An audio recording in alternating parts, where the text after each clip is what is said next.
What's up everybody? Today we'll be showing you guys how to safely ride your skateboard. The first thing you're going to want to do is go ahead and put that front foot forward behind the two bolts. By placing your front foot behind those upper two bolts, you eliminate the risk of your weight going onto the nose and tumbling forward.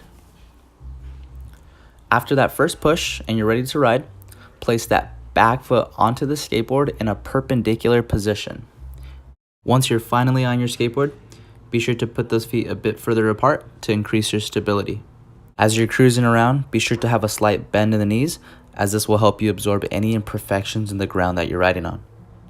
The next step is for you to learn how to properly stop. To do this, you will use the reverse process of pushing, in which case you will be putting your feet from far apart to front foot forward to putting that back foot down. Once you start to feel comfortable with this process, continue to try it again and again until you feel that you've mastered it, and enjoy the ride.